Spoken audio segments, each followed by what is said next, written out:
Assalamualaikum warahmatullahi wabarakatuh. Anak-anakku kelas 5, bagaimana kabar kalian hari ini? Mudah-mudahan kalian selalu sehat walafiat sehingga dapat menerima materi hari ini. Hari ini kita akan belajar tema 6, subtema 2, pembelajaran 1, perpindahan kalor di sekitar kita. Mari kita mulai pelajaran kita hari ini. Coba kalian perhatikan Siti yang sedang menemani ibunya di dapur. Hari ini Siti libur sekolah. Siti dan ibu memasak bersama di dapur. Siti membantu ibu membuat tumis kangkung kesukaannya. Ibu meletakkan wajan di atas kompor, kemudian menyalakan api kompor. Tidak seberapa lama, ibu menuangkan sedikit minyak goreng ke dalam wajan. Siti diminta menunggu lama. Timbul gelembung kecil dalam minyak goreng. Saat itulah Siti tahu bahwa minyak goreng itu telah cukup panas. Siti pun memasukkan bumbu-bumbu yang sudah dipotong ke dalam wajan. Sreng, terdengar suara dari dalam wajan ketika bumbu itu bertemu minyak goreng panas. Aroma bumbu pun menyebar di seluruh ruang dapur. Sedap. Perpindahan panas atau kalor. Pernahkah kamu membantu ibumu memasak sayur? Tahukah kamu mengapa api kompor dapat memanaskan air dalam panci sehingga sayuran yang ada di dalamnya menjadi matang? Ketika kamu memasak sayuran, panas dari api kompor berpindah ke dalam panci. Kemudian, panas tersebut berpindah ke dalam air sehingga air menjadi panas dan sayuran yang ada di dalamnya menjadi matang. Peristiwa itulah yang membuktikan bahwa panas dapat berpindah. Letak matahari dari planet kita ini sangat jauh, yaitu sekitar 152.100.000 kilometer. Akan tetapi panas dari matahari dapat berpindah atau merambat ke planet kita sehingga kita dapat merasakan hangatnya sinar matahari. Andai saja panas matahari tidak dapat berpindah ke bumi, dapatkah kamu membayangkan bagaimana keadaan bumi kita ini? Panas berpindah dari benda yang bersuhu tinggi ke benda yang bersuhu lebih rendah. Bagaimana panas dapat berpindah? Panas dapat berpindah melalui 3 cara, yaitu konduksi, konveksi, dan radiasi. Konduksi adalah cara perpindahan panas melalui zat perantara, seperti benda padat. Contoh konduksi adalah panci atau logam yang panas karena diletakkan di atas kompor yang berapi. Kalau konveksi adalah perpindahan panas yang disertai dengan perpindahan bagian zat perantaranya.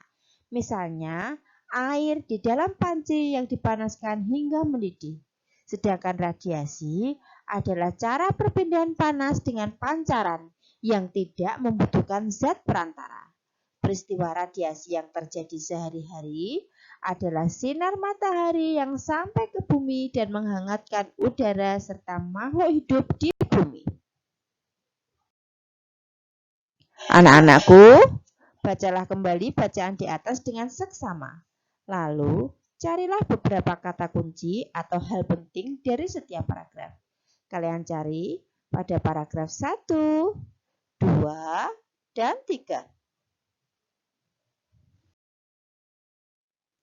Kemudian, setelah kamu mencari kata-kata penting, buatlah kalimat lengkap menggunakan kata baku yang tepat. Ada kata api, panas, berpindah, suhu, logam, mendidih, dan pancaran. Kalian cari artinya, kemudian buatlah masing-masing kalimatnya. Ini sebagai tugas yang kedua. Anak-anak, ternyata panas dapat berpindah dengan beberapa cara ya. Setelah membaca bacaan itu, saya jadi lebih mengerti. Saya juga, Din, apalagi dibantu dengan mencari kata kunci dan hal penting bacaan, yang semakin mengerti dengan apa yang kubaca. Sebenarnya saya masih penasaran dengan cara perpindahan panas itu. Bagaimana kalau kita cari tahu cara perpindahan panas itu secara detail? Idemu menarik, Siti. Saya juga penasaran, karena kupikir hal itu terjadi sehari-hari di sekitar kita. Mungkin kita tidak menyadarinya. Yuk kita cari sumber bacaannya. Nah, perpindahan kalor secara konduksi. Perpindahan kalor secara konduksi disebut juga perpindahan kalor secara hantaran, yaitu perpindahan kalor tanpa memindahkan zat perantaranya. Pada peristiwa perpindahan kalor secara konduksi, yang berpindah hanya energi kalornya saja. Umumnya, perpindahan kalor secara konduksi terjadi pada zat padat. Agar kamu lebih mudah memahami peristiwa konduksi, mari kita lakukan kegiatan ini. Peristiwa konduksi dapat diumpamakan dengan kegiatan memindahkan buku secara estafet yang dilakukan oleh kamu dan teman-temanmu. Buku yang dipindahkan secara estafet kita umpamakan sebagai kalor dan orang yang memindahkannya sebagai zat perantaranya. Ketika kamu dan teman-temanmu memindahkan buku secara estafet, yang berpindah hanya buku itu saja. Sedangkan kamu dan temanmu sebagai perantara tetap diam di tempat, tidak berpindah. Begitu pula dengan peristiwa konduksi. Hanya kalor yang berpindah, zat perantaranya tetap. Nah, ini gambarnya. Saat kamu membuat teh dan memegang salah satu ujung sendok yang dimasukkan ke dalam air panas, apa yang terjadi? Lama-kelamaan, ujung sendok yang kamu pegang juga akan terasa panas. Peristiwa tersebut merupakan salah satu contoh perpindahan kalor secara konduksi. Pada perpindahan kalor secara konduksi, kalor akan berpindah dari benda bersuhu tinggi menuju benda yang suhunya lebih rendah. Peristiwa konduksi juga dapat kamu jumpai pada saat kamu memasak.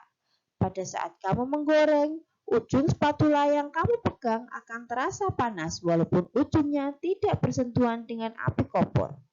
Setrika listrik merupakan alat yang cara kerjanya menggunakan prinsip perpindahan panas secara konduksi. Ketika setrika dihubungkan dengan arus listrik, maka arus listrik akan mengalir melalui elemen pemanas. Panas dari elemen akan berpindah ke bagian alas besi setrika yang tebal. Anak-anakku, berdasarkan bacaan di atas, lakukanlah kegiatan berikut ini. Buatlah daftar hal penting yang kamu temui pada setiap paragraf di dalam bacaan. Gunakan tabel berikut untuk menuliskannya. Gunakan kalimat lengkap dan kata-kata baku dengan tepat. Pada paragraf pertama, kedua, ketiga, keempat, dan kelima, kalian cari hal-hal penting dari bacaan. Setelah nomor 1, lanjut langsung ke nomor 3. Tuliskanlah beberapa contoh peristiwa perpindahan panas secara konduksi berdasarkan bacaan di atas. Lalu, tambahkanlah beberapa contoh serupa yang kamu jumpai dalam kehidupan sehari-hari. Ya, contoh perpindahan panas secara konduksi berdasarkan bacaan. Ya, itu bagaimana. Kemudian contoh perpindahan panas secara konduksi yang kamu temui dalam kehidupan sehari-hari kalian cari. Itu sebagai tugas selanjutnya.